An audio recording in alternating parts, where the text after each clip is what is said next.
జగన్ పై నమ్మకం కోల్పోతున్నారా సొంత పార్టీకి సంబంధించిన నేతలు? లేదంటే ఒకప్పుడు ఎంతో బాగా నమ్మి వాళ్ళకి పదవులు ఇచ్చిన నాయకులందరూ ఇప్పుడు ఒక రకంగా వెన్నుపోటు పొడుస్తున్నారా జగన్మోహన్ రెడ్డి గారికి? ఎందుకు ఇదంతా? వైసీపీ మీద నమ్మకం లేక, లేదంటే మళ్ళీ అధికారంలోకి రావు అనే వాళ్ళలో పెరిగిపోతున్న కాన్ఫిడెన్సా? తాజాగా పిల్లి సుభాష్ చంద్రబోస్ చేసిన వ్యాఖ్యలే ఇప్పుడు మొత్తం ఆంధ్రప్రదేశ్ వ్యాప్తంగా చర్చ. ఎందుకంటే మొదటి నుంచి జగన్ వెంట ఉన్న వారిలో మోపిదేవి వెంకటరమణతో పాటు ఈయన ఒకరు. అందుకే ఈయనకి ఇప్పటికీ కూడా 2020లో ఇచ్చిన రాజ్యసభ ఇప్పటివరకు కంటిన్యూ అవుతుంది. రేపు జూన్తో ముగుస్తుంది. ఇటువంటి నేపథ్యంలో ఆయన స్థానికంగా కొన్ని సంచలన వ్యాఖ్యలు చేశారు. జగన్ హయాంలో ఇళ్ల కేటాయింపుకు సంబంధించి కోట్ల రూపాయలు వైసీపీ నేతలే దోచేసుకున్నారు అన్నట్టుగా ఆయన మాట్లాడిన మాటలు ఏవైతే ఉన్నాయో, ఆయన రాజకీయ భవిష్యత్తు దృష్టిలో పెట్టుకుని మాట్లాడారా, నిజంగా అవినీతి జరిగిందనే అంశం ఇప్పుడు తెర మీద తీసుకొస్తున్నారా, లేదు పైగా ఆయన చంద్రబాబును కూడా కలవబోతున్నారు దీనికి సంబంధించి అని చెప్పి ఆయనే చెప్తున్నారు? ఏంటి ఆయన చేయబోయే రాజకీయం, ఆయన భవిష్యత్తు ప్రణాళిక? ఇది అంశం మీద చర్చించే ప్రయత్నం చేద్దాం.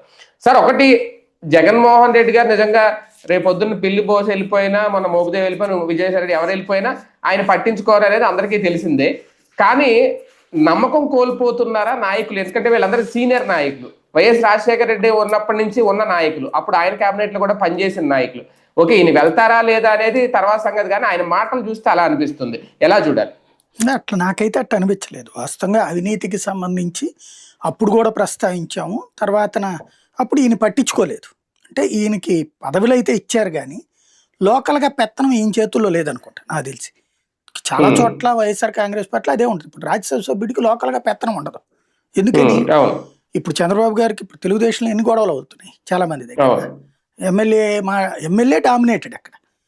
ఇప్పుడు తిరువురు ఎమ్మెల్యేకి నన్ను కేసినేని చిన్నికి ఏంటి గొడవ? చిన్ని అక్కడ నేను ఎంపీని కాబట్టి నా కింద ఎమ్మెల్యే పని చేయాలనుకుంటాడు. ఎమ్మెల్యేను నా వలన ఆయన గెలుస్తాడు తప్పించి ఆయన వల్ల నాకు వచ్చేది ఏంటి అనుకుంటాడు ఆయన ఎమ్మెల్యే. ఇంకా ఆయన లోక్సభ ఎంపీ, రాజ్యసభ ఎంపీ. అదే అనేది. ఆ పైన రాజ్యసభ ఎంపీ కూడా అట్లాగే కోరుకుంటే ఏమవుతుంది? కాబట్టి ఇప్పుడు వేమిరెడ్డి గనక కోరుకున్నట్టుగా ఉంటది అక్కడ. అట్లాంటి సిచ్యుయేషన్స్ నడుస్తాయి బేసిక్ గా. ఇంకోటి, ఆయన రాజకీయ భవిష్యత్తు కూడా చూసుకుంటాడు. ఇప్పుడు చంద్రబాబులో జగన్ దగ్గరికి ఎందుకు వెళ్ళాడు ఆయన? కాంగ్రెస్ పని అయిపోతుంది, రాష్ట్ర విభజన జరుగుతోంది. ప్లస్ అంటే రాజశేఖర రెడ్డి మరణం తర్వాత కాంగ్రెస్ లో ఒక లీడర్ ఎవడు ఎమర్జ్ కాలేడు, నోడు. ఆంధ్రప్రదేశ్ ప్రాంతాన్ని వరకు అట్లాంటి ఒక బలమైన నాయకుడు లేడు. ఈవెన్ తెలంగాణలోనైనా రేవంత్ బయట నుంచి వచ్చినాడే కదా. అక్కడ ఉన్నటువంటి నాయకుడు ఎవడు ఎమర్జ్ కాలేదు కదా రాజశేఖర రెడ్డి తర్వాత. రాజశేఖర రెడ్డికి ముందు కాంగ్రెస్ అయిపోయింది అనుకున్నారు అందరు. ఎందుకని? తెలుగుదేశం వరుసగా గెలుస్తూ వస్తుంది. ఇప్పుడు 82 తర్వాత చూసుకుంటే 83లో తెలుగుదేశం అధికారంలోకి వచ్చేసింది. 85లో కాంగ్రెస్ మీద విభేదిస్తే భారతదేశం, మొన్న ప్రశాంత్ కిషోర్ అన్నాడు, భారతదేశంలో ఇట్లా ఇప్పుడు కేజ్రీవాల్ సీఎం అయ్యాడు కదా, అట్లాగే మీరు కూడా సీఎం అవుతారా? దేశంలో కాంగ్రెస్ని దెబ్బకొట్టి అధికారంలోకి వచ్చింది కేజ్రీవాలే కదా మొదటిసారి. ఇట్లాగ మాట్లాడితే ఆయన చెప్పాడు, అసలు మీరు ఎక్కడున్నారు అంటూ యాంకర్గా చెప్పుకొచ్చాడు. భారతదేశంలో ఇందిరాగాంధీ లాంటి మహానాయకురాల్ని ఎదిరించి నిలబడి, ఆ రోజుల్లో ఐరన్ ఉమెన్ అన్న పేరున్నది అప్పటికి. ఏది? బంగ్లాదేశ్ మీద యుద్ధము, ఆ తర్వాత హడావిడి టైంలో. అలాంటి టైంలో ఏది 2/3 మెజార్టీతో గెలిచినటువంటి రోజుల్లోనే ఇందిరాగాంధీని ఎదిరించి వచ్చినోడు ఎన్టీ రామారావు. ఆ రోజున రాష్ట్రంలో గెలిచాడు కాంగ్రెస్ను ఓడించి 83లో. దానికి ఆవిడ అహంకారంతో ఆ ఎన్టీ రామారావుని పడగొట్టించింది నాదెళ్ల భాస్కరరావుని పెట్టి. పడగొట్టిస్తే 13 నెలలకే పడగొట్టించింది. దానికి వచ్చిన తిరుగుబాటు దేశం మొత్తం కదిలిపోయింది. ఆ ఇంపాక్ట్తోనే మళ్ళీ ఆవిడ ప్రభుత్వాన్ని పునరుద్ధరించినా కూడా ఆయన వెంటనే రాజీనామా చేసేసి ఎలక్షన్స్కి వెళ్ళిపోయాడు. వెళ్తే అపార విజయం లభించింది ఆ రోజున 85లో. 89 దాకా ఆయన వేయలేడు. అంత బలం ఉన్నటువంటి వ్యక్తి మళ్ళీ 89కి వచ్చేటప్పటికి దెబ్బతినేశాడు. తర్వాత కాంగ్రెస్ అధికారంలోకి వచ్చింది. రంగా మరణమే కారణం కావచ్చు, లేకపోతే పరిపాలన సందర్భంలో కొన్ని వ్యాఖ్యలు, కొంత వ్యవస్థలు, కొన్ని కంట్రోల్ లేకపోవడం కావచ్చు. 89లో మళ్ళీ కాంగ్రెస్ అధికారంలోకి వచ్చినటువంటి కాంగ్రెస్ ఆ రోజు తర్వాత చూసుకుంటే 89 నుంచి 94 తర్వాత 3 ముఖ్యమంత్రిని మార్చింది. ఆ ఇంపాక్ట్ ఏమైంది? ఇప్పుడు వాళ్ళని ఇంజనీరింగ్ కాలేజీలు అడ్డదిడ్డంగా ఇచ్చారు. ఇంజనీరింగ్ కాలేజీలకు సంబంధించి ఎంత కుంభకోణాలు జరుగుతున్నాయి, లేకపోతే మెడికల్ కాలేజీలు పీపీపీల పేరుతో ఏం జరుగుతుందో అంతా తెలుసు.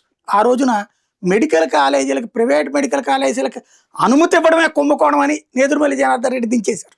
గుర్తుందే? ఇవాళ పీపీపీ కింద ప్రభుత్వం సొమ్ముతో సహా ఇచ్చేస్తున్నారు. ఆ రోజున ప్రభుత్వ సొమ్ము ఏం లేదు, ప్రైవేటు ప్రభుత్వ మెడికల్ కాలేజీలు ప్రభుత్వ ఇంజనీరింగ్ కాలేజీలు చాలట్లేదని ప్రైవేట్ ఇంజనీరింగ్ కాలేజీలు పర్మిషన్ ఇచ్చినందుకు ఆయన్ని రాజీనామా చేసేదాకా వదిలిపెట్టాల.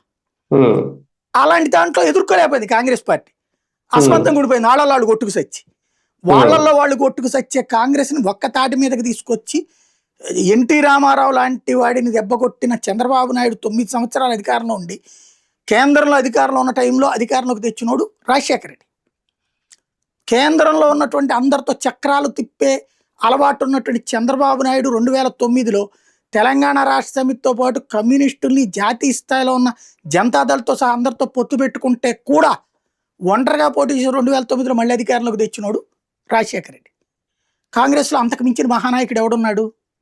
లేడు. కాబట్టి ఆయన వెంటే ఉండేవాళ్ళు వీళ్ళందరూ కాంగ్రెస్ నాయకులందరూ. అదే సందర్భంలో ఆయన చనిపోయిన తర్వాత వీళ్ళందరికీ ఒక్కసారి షాకింగ్. రోసయ్య చంద్రబాబుని ఎదిరించి నిలబడగలిగిన ధీరుడా? కాదు. లేదు. కిరణ్ కుమార్ రెడ్డి చూశారు, కిరణ్ కుమార్ రెడ్డి ఏమైనా చేస్తాడేమో యాక్టివ్గా, ఆయన వల్ల కాల. ఈ 2 రాష్ట్రాల వివాదాలు కావచ్చు, చంద్రబాబుని తట్టుకోవడం కావచ్చు. దాంతో వాళ్ళిద్దరు బలమైన లీడర్లు కాదు అనుకున్న టైంలో జగన్మోహన్ రెడ్డి కరెక్ట్ లీడర్ అనిపించాడు. అందుకని మంత్రి పదవులు కూడా వదిలేసి జగన్ వెనకాల వచ్చారు వాళ్ళు. అది అనుభవించారు. జగన్ కూడా అట్లా తన వెంట ఉన్న వాళ్ళకి తగిన గౌరవం ఇచ్చారు. కాకపోతే నియోజకవర్గాల్లో వీళ్ళు జీరోలు. సుభాష్ చంద్రబోస్ అయినా అతని పేరేంటి, మన మోపిదేవి వెంకటరమణ అయినా నియోజకవర్గాల్లో జీరోలు వీళ్ళు. నియోజకవర్గంలో జనం గ్యాదరింగ్కి చాలట్లేదు, వీళ్ళ వల్ల కావట్లేదు. అయినా కూడా ఇప్పుడు అతనికి ఏదో శెట్టి బలిజ అనుకుంటా కదా అతనికి, ఆ కారణంగానే అవకాశం ఇచ్చాడు ఆయన. ఇప్పుడు శెట్టి బలిజ ఈ కమ్యూనిటీలన్నీ కూడా కాపు కమ్యూనిటీల కింద ఇంతవరకు వాళ్ళు వేరు వీళ్ళు వేరు అన్నట్టు ఫీల్ అయ్యేవాడు. నేను అనేది బీసీ కాపులు ఓసీ కాపులు ఒకటే అయ్యారు కదా పవన్ కళ్యాణ్. ఇప్పుడు గోదావరి జిల్లాల్లోకి వచ్చేటప్పటికి ఆ ఫీలింగ్ బాగా బలంగా ఉంటుంది. ఇంకా పవన్ కళ్యాణ్ ఇంపాక్ట్ పోదు కదా ఇప్పట్లో. అలాంటప్పుడు మనం జగన్తో ఉంటే ప్రయోజనం ఏముంది? అలాగని ఇప్పటికిప్పుడు వెళ్తే వాళ్ళు తీసుకునే పరిస్థితుల్లో లేరు తెలుగుదేశం జనసేన వీళ్ళందరూ కూడా. కానీ స్ట్రాంగ్ లీడర్లు ఉన్నారంటే ఎలక్షన్స్ టైంలో ఇస్తారు. అందులో నియోజకవర్గాల పునర్విభజన జరుగుతుంది. ఇంకోటి వీళ్ళందరూ ఆలోచన ఎట్టుంటుంది, ఇప్పుడు మా తరం అయిపోయింది, మా తర్వాత తరం మా అబ్బాయిలు. ఇప్పుడు ముద్రగడ ఎందుకు కొడుకుని తీసుకొచ్చి వైసీపీలో చేర్చుకుంది? ఇన్నేళ్ల పాటు అసలు రాజకీయ సన్యాసం అన్నాడు తన కొడుకు రాజకీయం, అంతే కదా. అట్లాగే ఈయన కొడుకు రాజకీయం అవసరం. వైసీపీ అయితే గోదావరి జిల్లాలో గెలుస్తున్న నమ్మకం కనిపించట్లేదు ఆయనకి, కాబట్టి ఈ పని చేస్తుండొచ్చు. అంటే లాస్ట్ టైం కూడా ఈయన పక్కన పెట్టి చెల్లిపోయిన వేణుకి ఇచ్చారు అనేది ఈయన కొంచెం అసహనంగా ఉన్నాడు అన్నప్పుడు. తర్వాత ఈయన మండపేటకి షిఫ్ట్ చేస్తే అక్కడ ఈయన గెలవలేకపోయాడు, ఓడిపోయారు.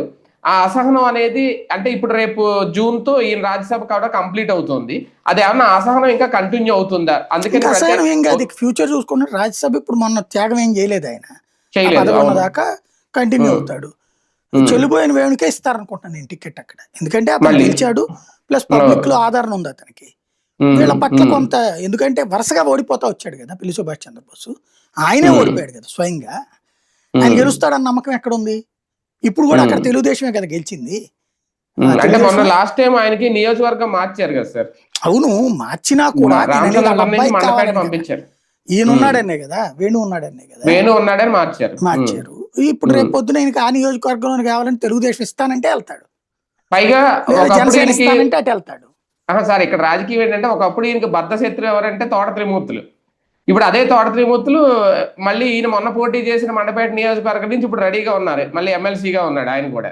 ఇంక ఈయనకి ఛాన్స్ లేదనిపిస్తుందా వీళ్ళ కొడుకు కానీ ఈయనకి కానీ? అంతే కదా, అంటే బేసిక్ గా ఒకటే, ఇప్పుడు మనకి ఈ పార్టీలో అవకాశం లేదన్నప్పుడు పక్క పార్టీకి వెళ్తారు, సింపుల్. అంటే ఇప్పుడు ఇవాళ మంత్రులుగా ఉన్నోళ్ళు ఆ సుభాష్ ఎవరు ఉన్నారు, ఆయన ఇంతకుముందు వైసీపీ, లేకపోతే తన పేరేంటి ఇప్పుడు రవాణా మంత్రి లేదు, వరకు వైసీపీనే కదా, ఆప్షన్ లేదు. ఇప్పుడు కోటన్ రెడ్డి వైసీపీనే కదా.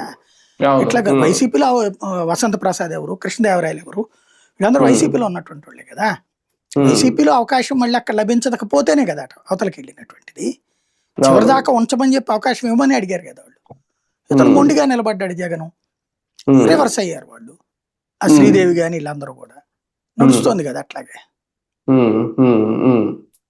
సరే, ఒక కీలక పదవిలో ఉండి ఈయన ఒక పార్టీలో ఉండే కలవకూడదని నా ఉద్దేశం కాదు, కానీ నేను ముఖ్యమంత్రిగా ఉన్న చంద్రబాబు గారిని కలుస్తాను అనడం నిజంగా రాజకీయ ఉద్దేశం లేదంటారా?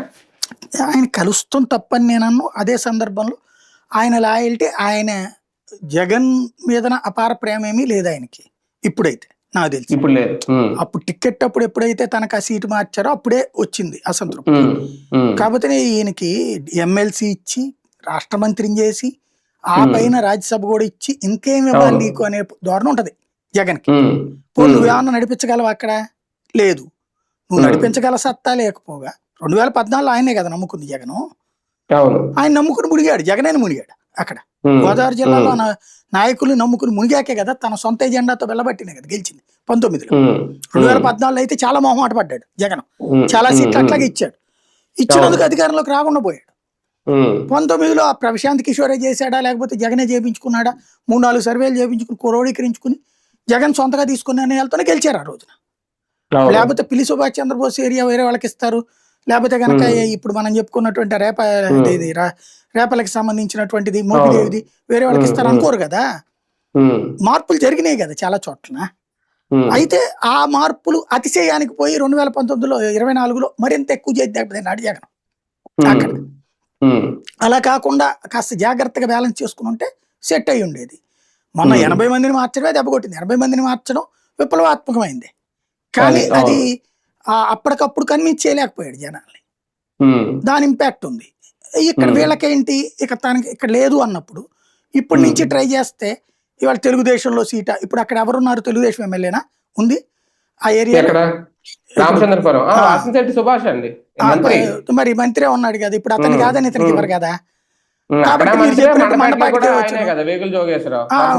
మెండపేటలో రేపు పొద్దున త్రిమూర్తులు తట్టుకోలేళ్లే జోగేశ్వరరావు అనుకున్నప్పుడు ఈయనకి ఇస్తారేమో అని ప్లాన్ చేసుకుని ఉండొచ్చు కదా. మన ఆల్రెడీ గెలిచాడు కదా సార్. అక్కడ ఇంత ముందు కైకలూరు ఎమ్మెల్యే పాపం జయమంగళ వెంకటరావుని తీసేసి కామినేనికి జెడ్పీడీసీ నుంచి గెలిచినోడిని తీసేసి పక్కనే ఇవ్వలేదా? తెలుగుదేశం అనుకుంటే ఇచ్చేస్తా అట్లా కొన్ని. ఇప్పుడు అనపర్తి ఆయనకి ఇవ్వలేదా? అట్లాగే ఉంటది. కాబట్టి అంటే ఇక్కడ కమ్మ వర్సెస్ కాపు అనేది కూడా బలంగా పనిచేస్తుంది సార్. ఓట్ కార్డు కూడా అదే. అందులో ఇక్కడ కమ్మ ప్లస్ కాపు కదా. ఇప్పుడు ఇదివరకు కమ్మ వర్సెస్ కాపు, కమ్మ ప్లస్ కాపు కదా. అవును అవును. కాబట్టి ఉపయోగపడుతుంది. కానీ ఒకటి సార్, ఇప్పుడు ఏ ధైర్యంతో అంటే ఈయన పార్టీ మారలేదు, మారిపోతారని కాదు, కానీ ఇప్పుడు మోపిదేవి వెంకటరమణ ఆల్రెడీ మారిపోయారు. ఆయన సమకాలి కూడా ఈయన కూడా అప్పుడు ఆయనతో వచ్చిన వాళ్ళే జగన్ వెంట నిలబడి వీళ్ళందరూ ఇప్పుడు ఏ ధైర్యంతో లేదంటే ఏ భరోసాతో వీళ్ళు జంప్ అవుతున్నారు అనుకోవాలి? అంటే జగన్ మీద నమ్మకం కోల్పోయా, లేదంటే మళ్ళీ కూడా టీడీపీఏ వస్తుందా అధికారంలోకి? పదవి రాకపోయినా కనీసం అధికార పార్టీలో ఉండాలని ఆలోచన. ఎందుకంటే 2 చోట్ల వీళ్ళకి అవకాశాలు అయితే లేవు. రేపు నియోజకవర్గాలు విభజన జరిగితే ఏమన్నా వస్తుందేమో తెలియదు, ఇప్పుడైతే అవకాశాలు లేవు. ఏ ధైర్యంతో ఈ నిర్ణయాలు? వాళ్ళు అంత పిచ్చోళ్ళు కాదండి. ఇట్లాంటి వాళ్ళు చేసేటప్పుడు ఒక ట్రైల్ వేస్తారు. ఇప్పుడు వైసీపీలో మళ్ళీ ఛాన్స్ లేదు అనుకున్నప్పుడు అది ఉంటది. ఇప్పుడు వైసీపీలో రేపు రాజ్యసభ అయిపోయిన తర్వాత జగన్ ఏమిస్తాడు? పార్టీ పదవి ఇస్తాడు. వీళ్ళు ఏం ఎక్స్పెక్ట్ చేస్తారు? ఇటు వెళ్తే పోనీ ఇంకొక అగ్రిమెంట్ కూడా అవ్వచ్చేమో. జగన్ నేను రోజు తిడతాను, మా అబ్బాయికి ఏదన్నా పోస్ట్ ఇవ్వండి ఎమ్మెల్సీ అంటే అడగచ్చేమో. కాకపోతే ఇస్తారని నేను అనుకోను. ఎందుకంటే పార్టీ తెలుగుదేశం కూడా చూద్దాం, వాళ్ళు ఏం పిచ్చోళ్ళేం కాదు. వాళ్ళ నాయకులు పక్కన పెట్టేసి ఇట్లా బయట నుంచి వచ్చిన వాళ్ళని తీసుకోవడానికి అన్నట్టు. ఇందులో 2 కోణాలు. ఒకటి ఇది, రెండో కోణం ఇంకోటి ఏంటంటే ఇతనికి తన పార్టీలో ఉన్నటువంటి నాయకుల మీద కంటే కూడా అక్కడ అవినీతిలో అధికారులు వీళ్ళందరి పాత్ర ఉంది కాబట్టి వాళ్ళ మీద యాక్షన్ తీసుకోమని కోరినట్టుంది. నేను ఈనాడు వార్త చదివితే హెడ్డింగ్ ఒక రకంగా ఉంది, లోపల పాయింట్ లో చూస్తే ఇది ఉంది. ఏం చేశారు మరి ఈయన? ఈ 18 నెలలు ఏం చేశారు ఈయన?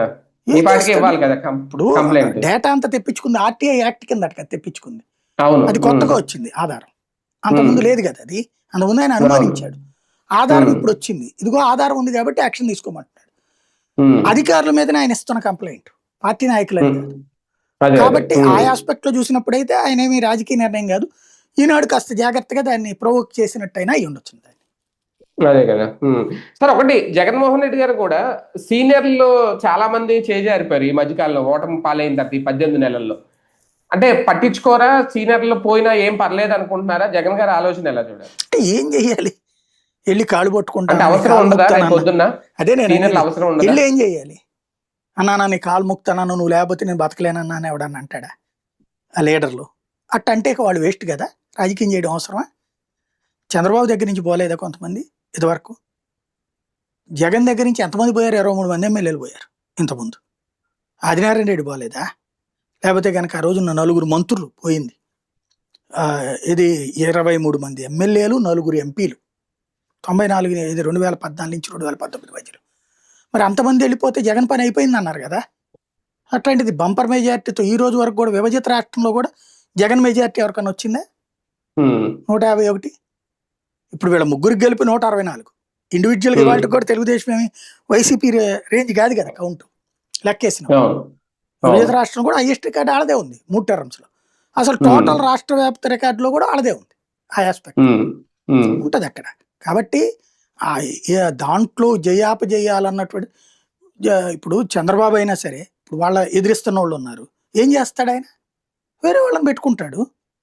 రేపు పొద్దున వెళ్ళరాయండి తెలుగుదేశం నుంచి కొంతమంది ఖచ్చితంగా వెళ్తారు. వెళ్ళే వాళ్ళకి ఆల్టర్నేటివ్ ప్రిపేర్ చేసుకోవడమే నాయకుడి లక్షణం. ఆటోమేటిక్ ఇది ఏంటంటే ప్రాంతీయ పార్టీలు, జాతీయ పార్టీ అయినా అంతే చేస్తుంది. కాంగ్రెస్ ఏమైనా బతిలాడద్దా ఏంటి అందరినీ? తెలుగుదేశానికి వీళ్ళకు ఉన్నటువంటి ఒక తేడా ఏంటంటే చంద్రబాబు గారు ఒక టీంని వేసి ఏదో చేస్తారు కొంతైనా. ఈయన అట్లా ప్రయత్నించినప్పుడు విఫలమైంది జగన్ చేసినప్పుడు. ఒకటే గుర్తండి, ఇప్పుడు నేను ఒక ఛానల్లో పనిచేశాను. నాకు ఆ ఛానల్లో పనిచేస్తుండగానే ఇంకొక ఛానల్లో చాలా పెద్ద ఆఫర్ వచ్చింది నాకు. వచ్చినప్పుడు ఆ ఛానల్కి వెళ్ళకూడదని నేను అనుకున్నా.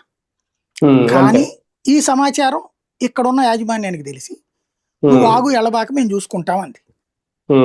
నేను వెళ్ళాలనుకోవట్లేదండి, వాళ్ళ వైపు నుంచి ఆఫర్ వచ్చింది అని చెప్పాను నేను. కానీ ఈలోపు ఫీలింగ్ ఎట్టాక బిగిన్ అయిపోతుంది, ఒక నెగిటివ్ ఫీలింగ్ బిగిన్ అవుతుంది. దెబ్బ కొట్టాలన్నట్టుంది. అంటే వీడికి ఆఫర్లు అంత పై స్థాయి ఆఫర్లు వస్తున్నాయి అంటే వీడిని మనం బాగా ఎక్కువ మోసామేమో అని ఫీలింగ్ వస్తుంది. దాంతో కొన్ని రకాల ఇబ్బందులు పెట్టడం బిగిన్ అవుతుంది. అప్పుడు వద్దనుకున్నాడు కూడా అవతలకి వెళ్తాను నేను. అట్లాగే ఏదైనా సరే ఇక్కడ నేను ఇక్కడ ఉండాలి అనుకో. ఇప్పుడు ఈయన ఉందామన్నా కూడా ఇప్పుడు ప్రాబ్లం అక్కడ. వీళ్ళకి ఎట్లా ఉంటుందంటే కొంతమంది ఈగోస్, నన్ను సరిగ్గా ట్రీట్ చేయలేదు, నాకు సరిగ్గా గౌరవం ఇవ్వలేదు, నాకు నవ్వలేదు, నన్ను చూసినప్పుడు మొహం సీరియస్గా పెట్టాడు, ఇట్లా పెచ్చ మాటలు మాట్లాడే వాళ్ళు చాలా మంది ఉంటారు.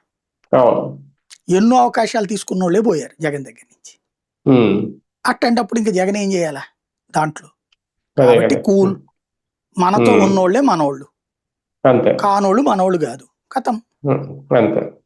రైట్ రైట్ చూద్దాం. నిజంగా పిల్లి సుభాష్ చంద్రబోస్ గారు మరి ఉంటారే వెళ్ళిపోతారే అనేది గ్యారంటీ లేదు, కానీ ఆయన మాటలు వాస్తవానికి చాలా మంది చెప్పేది అదే, ఏ కలెక్టర్ కంప్లైంట్ చేయొచ్చు కదా, చంద్రబాబు గారిని కలవాల్సిన అవసరం ఏముంటుంది అనేది. ఓకే, కలిసిన తర్వాత ఆయన రాజకీయ నిర్ణయం ఏమన్నా మార్చుకుంటారా? ఆయన పదవీ కాలం కూడా ముగుస్తుంది కాబట్టి ఈ లోపల ఏమన్నా జాగ్రత్త పడుతున్నారా? దీని వెనక రాజకీయ కోణం ఏంటనేది ఇంకా వేచి చూడాల్సింది.